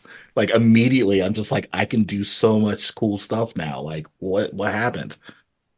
I think that is that I don't know. That's funny that we're talking about. It's just so And silly. bushings It's are the so same way silly. too. Like as soon as I swap out my bushings, man, it's like, what have I been doing for the last 2 months? Dude, yes. I've been, and maybe you guys at home could agree with this, but with the 26 millimeter tech decks from early on, you know that your bushings were going to explode at some point.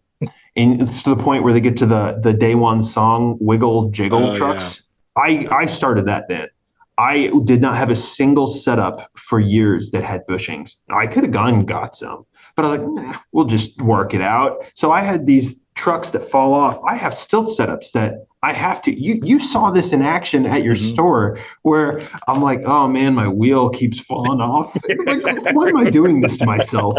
Like what am I doing? And but yeah, I'll do that, and it's just a weird. It's a habitual thing. Like I did that with 26 millimeter tech decks for years. I think it helps though. It helps with control. It helps with getting out of your comfort zone. It helps you being able to fingerboard in different settings better.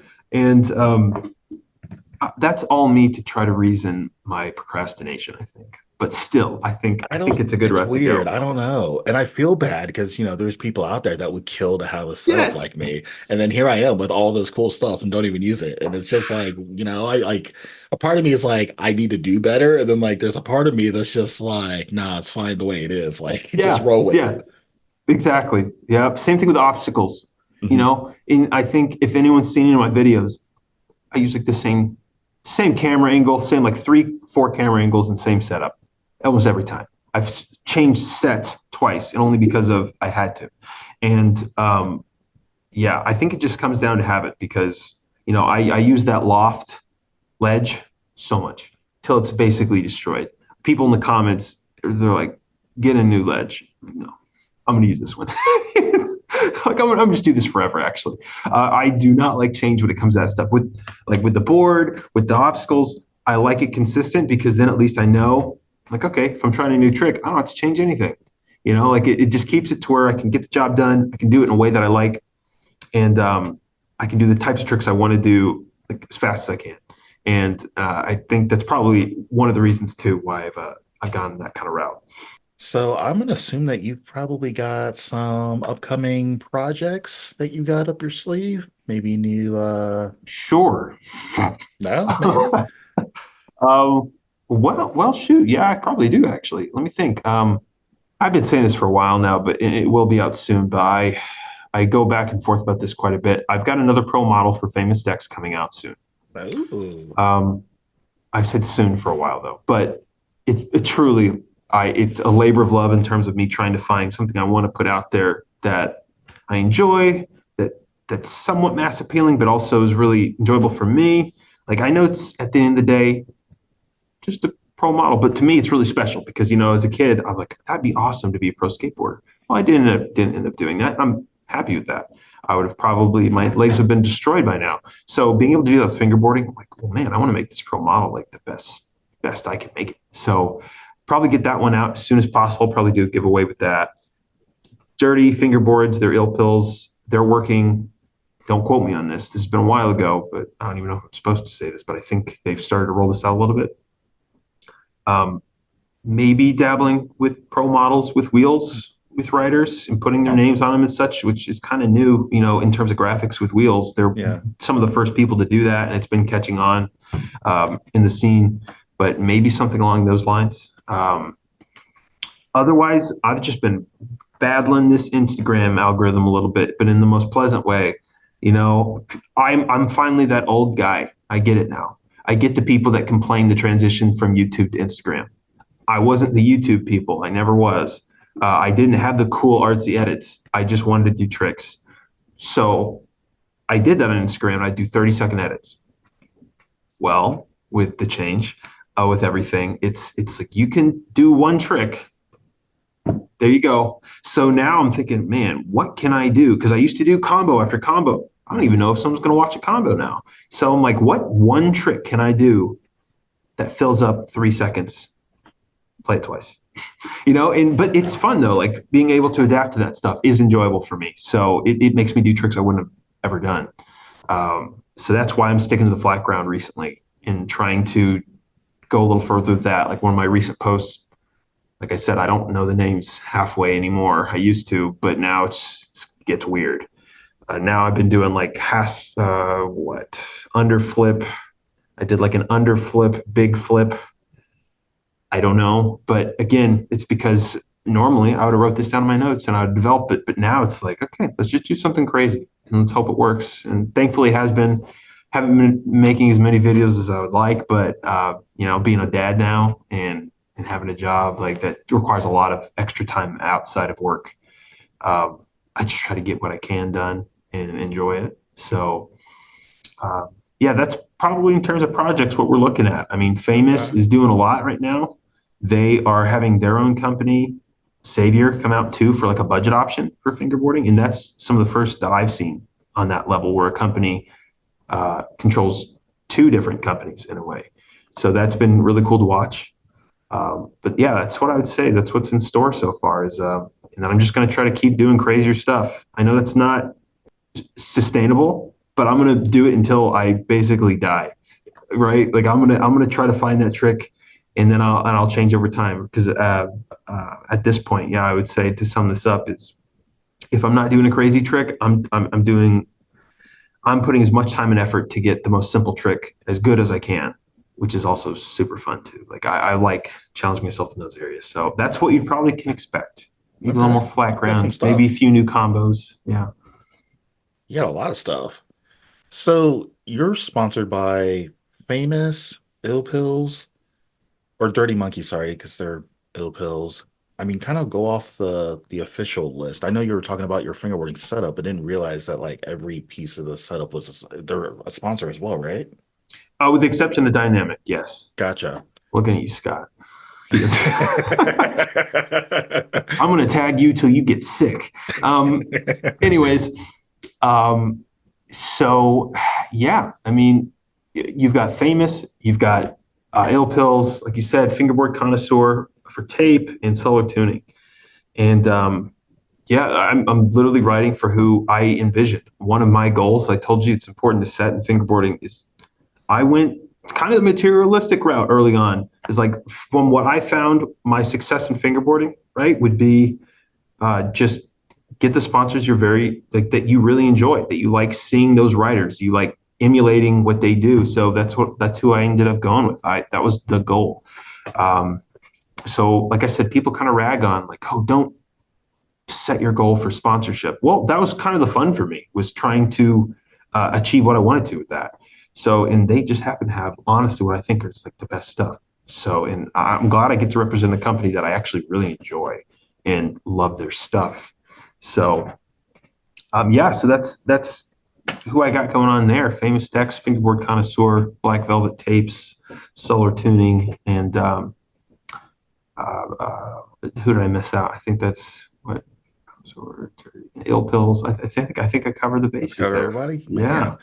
So you made it. You basically you made it. You had a vision, you had dreams of basically like who you basically kind of wanted as a sponsor, and you basically made all of that stuff like happen. I Yeah, guess I'm glad. I'm glad. kind of tell us like how you got sponsored, or at least like, maybe some origin stories of how like that process looked like. Sure. Listen, I wanted to. It was 2020, and I wanted to put as much effort as I could into this. So, other than the tricks and the way that I talk about my tricks, I wanted to do the same thing with sponsors. So, some of the stuff that you're going to hear about how to get sponsored, you're going to get a lot of tips from people that are not sponsored, and that's important to filter those out sometimes for the people listening here. So, the stuff where they say don't message companies, they hate that. That's true.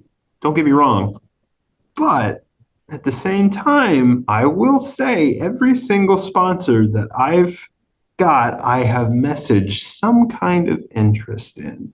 So, and not to look at that in like a negative light, but just generally, first, I like the people. I enjoy what they're doing. And I just wanted to, just on a professional level, just say, I am interested in what you guys are doing, and I would love to be a part of that. That is not a good example format for a message, but that's the feeling that I would like to get out to the world whenever I'm looking for a sponsor. But first, we got Famous Decks. That I saw that company. I love their boards. I thought they popped like the colors. I love the branding of it. I loved everything. First deck I got from them was like this maple leaf board, and I just thought it was so cool. You know, um, so my goal was get sponsored with all of my sponsors that I want within a year. I set that 2020 hit. I said, I want to do the most I can with that. And then I think I ended up getting sponsored with Famous maybe 6 months or so. I don't remember, but I just started tagging them, putting early on, the hashtags that actually helped, right?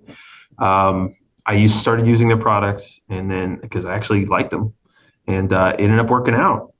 And Nate's awesome. He, like I said, look at his stuff. Like I'm a fan at the end of the day of what these people do. Fingerboard connoisseur, and Casey's awesome too. I mean, these guys are awesome. I'll stop saying awesome because you guys should know this by now. You They're all guys, good I people. mean, I work with they're great. I think I work with every one of them, yeah. Even dirty fingerboards with ill Yeah, pills.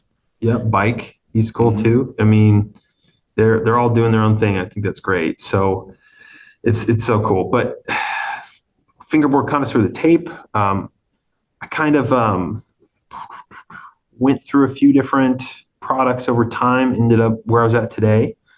And yeah, I mean, the process was just crank out as many videos as I could, given my time. I knew 2020 wasn't going to last long, so I was like, let's use this time effectively and get as much done as I can because I don't know how long I'll be able to sustain that. Um, and I think it worked well. So that's about in terms of road to sponsorship. Make that connection with the company. Make sure you have some skills that would pay the bills. I know it's just a silly little hobby, but at the same time, if that's the goal, if that's what you want to do, you need to kind of be realistic about what you'd like to do with it.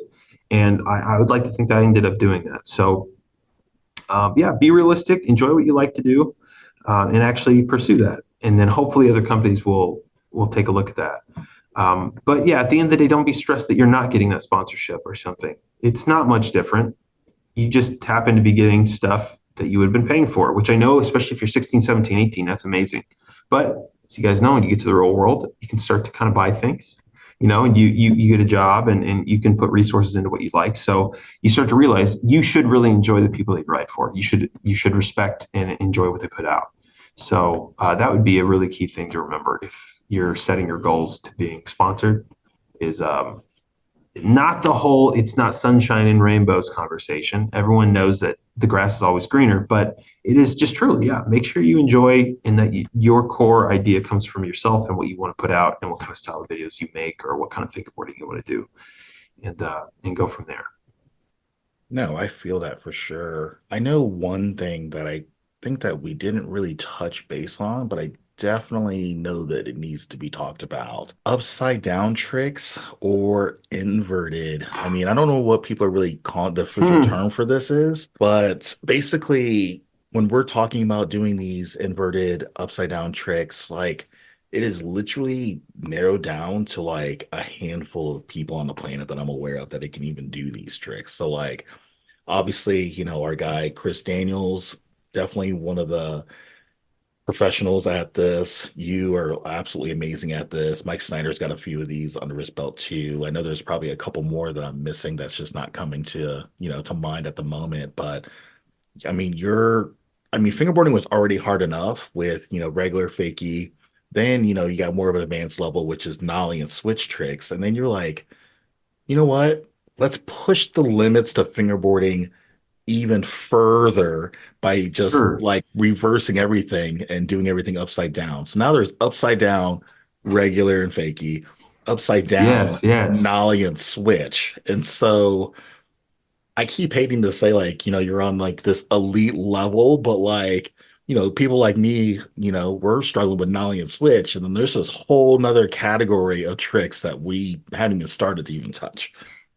Well, I'm going to tell you that one, the reason why I started them was I saw someone do it. I wish I remembered who it the first time, but it probably would have been Fingnars, being Jay, do a variation of it. I was like, that's insane. I've been fingerboarding for a long time. I've never seen anything like that. So I knew that I had to learn it.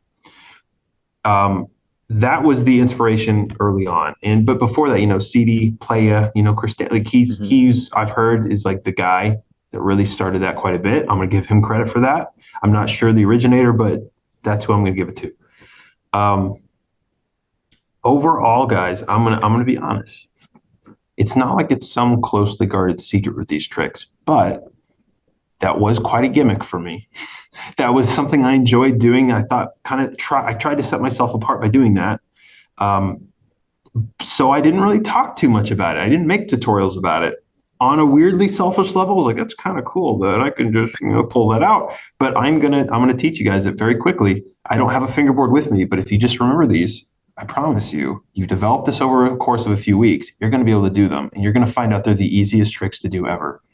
It's kind of like I told you, I love doing sleight of hand magic, and it's all about secrets and exchanging ideas like that. Once you get this, it's gonna be so simple. Okay, upside down tricks. Of course, the motion will be this. If you have to apply pressure with your middle finger down. Okay, so instead of doing that, it'll actually be like this. up. That's an unnatural position. It's like learning laser flips on a skateboard. That motion for your leg, it's not natural. It's not a scoop like you're running. It's a push like you're jumping backwards. So it's the same concept with your fingers. I was also a drummer, so I understand how important it is to get rebound and pressure from different things whenever you want to get a certain sound or action.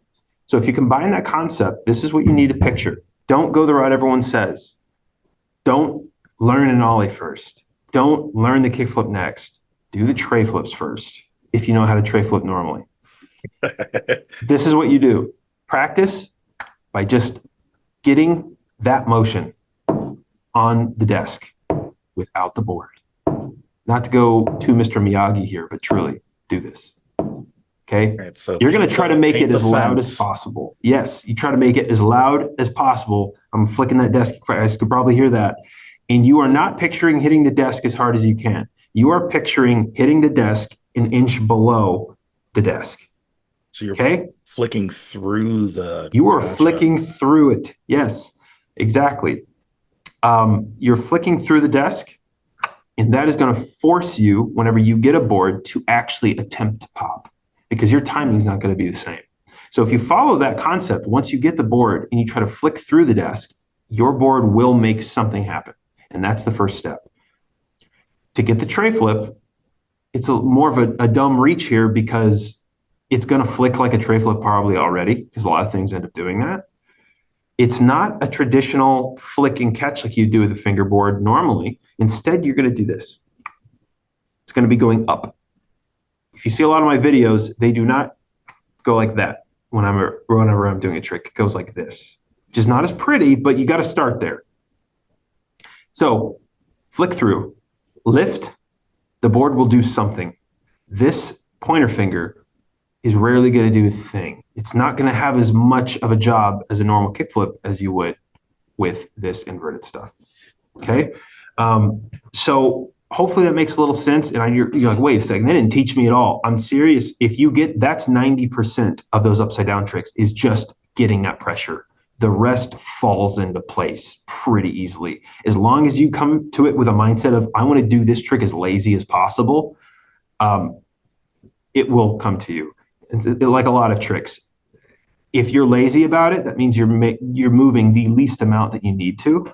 So if you do that, you will remain more consistent. You see some of the best skateboarders, they're not flopping their arms around as hard as possible or flinging their legs around as crazy as possible. They're getting the most out of the least amount of work, right? So that's the exact same thing. And so many guys have taken that and ran with it. It's awesome. Now, there's so many guys doing tricks I would never try to do upside down that I'm just like, what, Jonah, one of the guys on Instagram. Yeah. He's doing stuff, and I'm like, oh my gosh, he's incorporating that with a kind of more circus, I would say circus style tricks. That has a negative connotation, but that's not what I'm saying though, is he'll do that and he'll do hippie jumps with it. And it's so fun to watch. So once you guys get that, you guys will really enjoy it. Through the table. Okay. Through the table.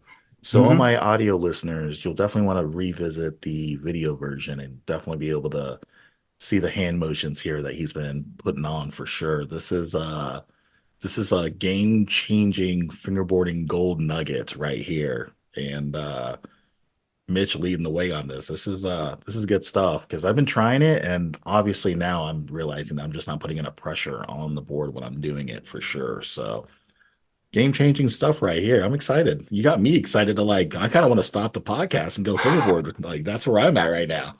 Good. This is awesome stuff, man. So you probably got some hobbies that people may not know about you besides fingerboarding. Yes. So overall, guys, because I have to wrap it into teaching, because it really does help. It forces you to learn things you'd have never learned. If you can make any kind of subject interdisciplinary, like I'm a history teacher, but if I can incorporate things from English or from science or math, the way learning works is that you are continually making connections to things you already know. So the more things you know, the more ability you can even learn more is the idea, right?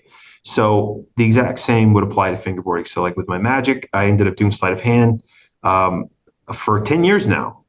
It has a lot of precision involved. You can't make a mistake. If you mess up the trick, that's the worst feeling, to watch a guy doing a magic trick mess up. It's disgusting.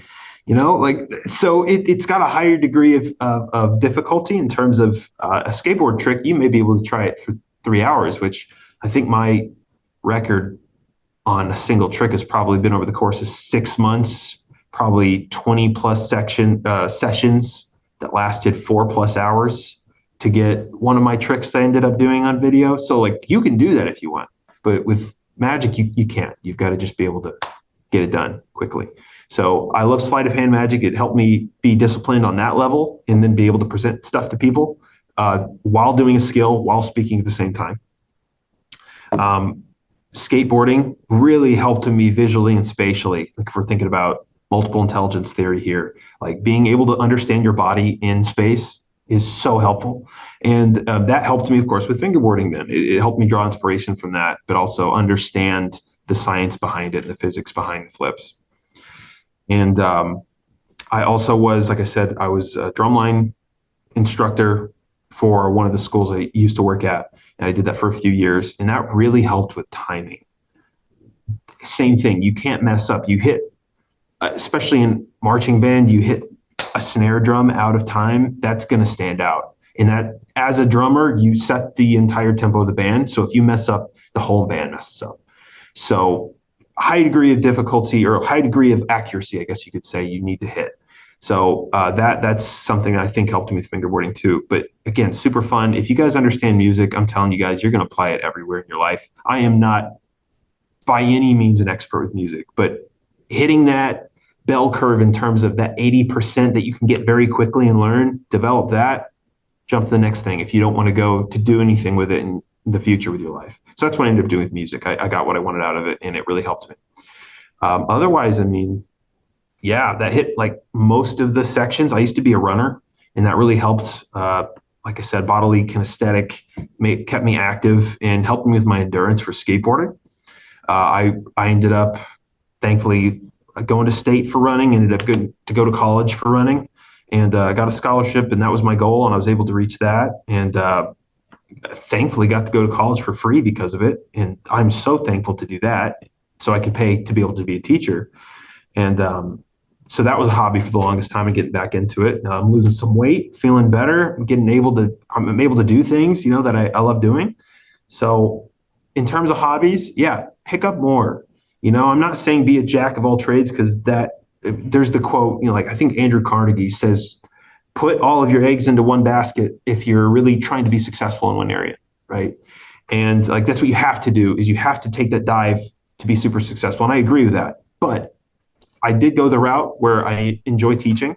It funds me and makes me able to do the things I enjoy on a daily basis too. So like I get to fingerboard because I have my teaching job. I get to do magic tricks and I get to perform it in front of the class just for fun and a little like I like integrating all of those things together. And I'm telling you, it'll give you a new perspective, especially if you go through long periods like I am now with not fingerboarding. If you look at your other inspirations and you come back to fingerboarding, like, oh my gosh, I just thought of a trick because of a drumming move. Like it'll force you to think outside the box. And I think that's very important when you guys are trying to develop any kind of skill is that interdisciplinary kind of mindset. I like it. Okay. Okay. So this is actually one of my favorite parts of the podcast is questions from the internet. So we went on the internet and we announced that we were going to be interviewing Mitch here, and your fan base went absolutely nuts. Like we probably had like what 50, 60 like submitted questions. I feels like there was a lot of questions. And so Awesome. obviously we can't like obviously put, all 50 of these questions onto the show way too much time, but we did pick several of them that definitely feel like they definitely need to be talked about. And so we'll kind of rapid fire as many of these off as we Sure. can. So Yeah, I'm all a right. real yapper, so just push me along and then I'll Right, I right was on. telling him earlier, I am a teacher, and it's hard to be a student when you're a teacher. So you feel like you can just keep going. So I'm gonna try to crank these out. All right, well, question number one, which I feel like based off of your edits, we should already know this answer, but what's your all-time favorite obstacle? Loft University ledge, and also Bolt Bushing's ledge. And it Those are looks like a good green ledges. curb. Everyone says. Everyone thinks it is. No, it's Bolt Bushing's. It's nice feel. It's like a synthetic kind of resin material. It's awesome. And loft ledges. I mean, Ryan is great. Like watch his clips first off. But that's you need to go with that ledge. It's smooth. It gets the job done. It's a nice height for different combos. Otherwise, Black River. If you're just looking to have fun, nice sets. I mean, you can't go wrong with those. This is true. This is true. All right, next question. How many hours does it take for you to make a crazy combo? I'm gonna assume that's gonna be like the average time. So average combo. No, not average combo, but average time it takes to do a crazy combo. The process is really fun, so I don't always keep track, but I will say it's not uncommon for me to work 3 hours on one trick. And I don't know if that's a long time for most people because I don't talk to them about that, but I think it is. And sometimes if it's a really, really, really hard one, like that is a dream trick for me, it'll take months of developing that and probably landing it 100 times and then throwing those away and then getting the desired result. So sometimes I'm lucky though, and I'll get a third try. Like you said with the content, that'll happen, but not usually. But yeah, the more you work on it, the more hours you put in. What do they say? Like the more lucky you get, it seems. Yeah, or So practice makes perfect. you're right, right.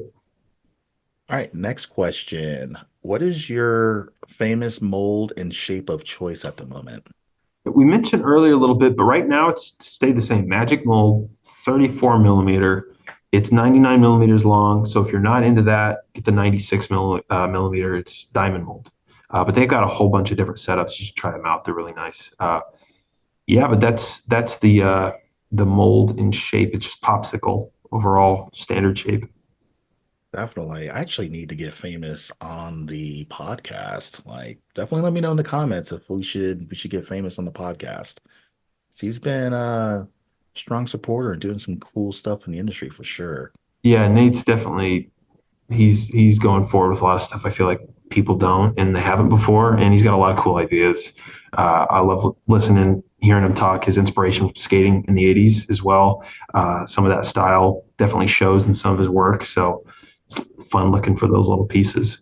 Definitely. I'll have to reach out to him for sure. All right, next question. When did you first pick up a fingerboard and when did you start taking it seriously? Junior high, there's a kid named I'll name drop him, Zach Havenis. He had a fingerboard, and it was like top of the line, top notch, flat face, foam grip. I've never felt it before, other than the Tech Decks. And he brought it to class and immediately got confiscated. And I was like, there must be something. These fingerboards are getting taken away from teachers. There must be must be pretty cool. And I love skateboarding at the time, so I ended up joining that little wave. And then so that was probably 10 years old, 9 years old ish. So that was with fingerboarding, and I did that a lot, especially in the summers. And then I really took a good 5, 6 year break during my teen years. Came back 2019 is the very end. Ended up getting a few boards and kind of just piddling around. But 2020, that's when I took it serious. That's whenever I made an Instagram account and was like, I want to learn tricks and I want to video them. And at that point, I was setting up my camera every single time I started a fingerboard and just seeing what would happen. And yeah, 2020 is when I took it seriously. And then I'm telling you, for 2 years, that was in my extra time. That was my goal, was get as many tricks and the hardest ones I could think I've done. So 2020 to 2022, I'd say was really the peak time for me to put that time in. Top three memories in fingerboarding and what they meant to you. Doing that tray flip in front of my student teaching class was fun. So that was one memory that stands out to me.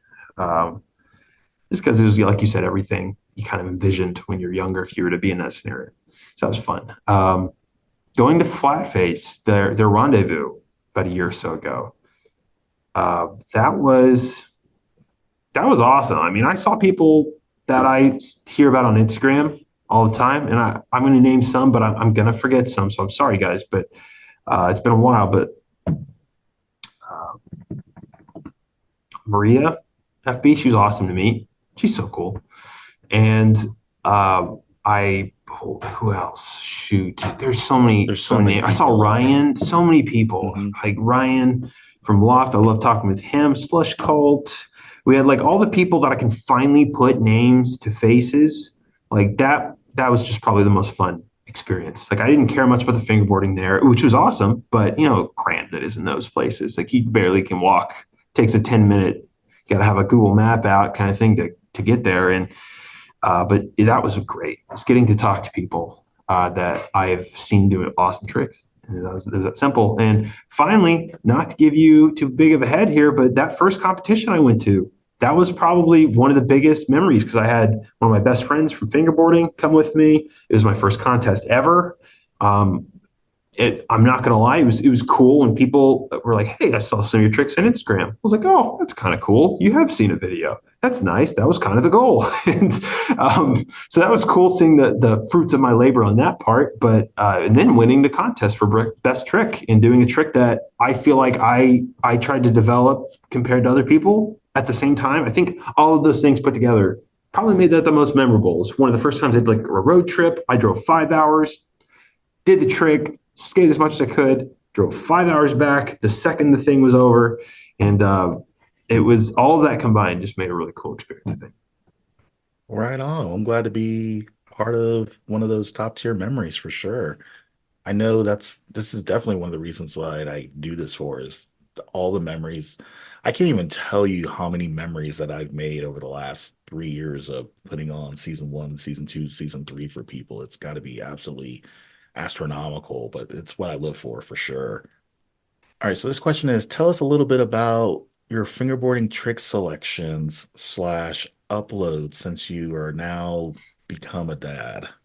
I hate when I didn't have a kid and people start talking about having a kid. I was like, you know what you're getting yourself into. Well, everyone thinks they do, and then they really don't. So the time required, of course, is awesome because your kid is awesome. My kid is best kid in the world, right? So but it is genuinely a transition in terms of time management. So I cannot spend 6 months and do all those tricks I wanted to do in that hour time range. Like right now, what'll probably happen is I pick up a fingerboard once a week on the weekend. Maybe I get a 3 hour session in, I relearn a lot of tricks or try to develop a new one. And that's about where I'm at right now. Maybe I'll be lucky and do a few pops here and there in between, and then I'll get lucky and film it. But otherwise, the way that it's changed it is I don't really do many combos now.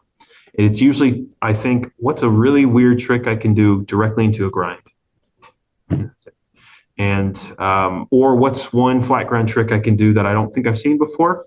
And then can I catch it? And that's always my goal is to be able to catch it. I know, again, it's kind of gimmicky, but that's the way I like seeing a fingerboard trick. So that's my goal. If I can't catch it, I usually don't try to do it unless it's a really hard combo. Then I'll give myself a little bit of wiggle room. Um, Otherwise, though, overall, man, I would say on that same level of thinking, the way that I do my tricks now is kind of like how Bob Burnquist described it in an interview in the early 2000s, like when he's on the firm or something. I think he says the way that he does tricks is that he pops his trick and he moves his body exactly how he wants to, and then he hopes the board will find its way there. So I am not usually responding to the board in the air. I am usually have a desired outcome of how I want to look and how my hand wants to look. And then if I can get my board to glue back to that position, that's how I want it to look.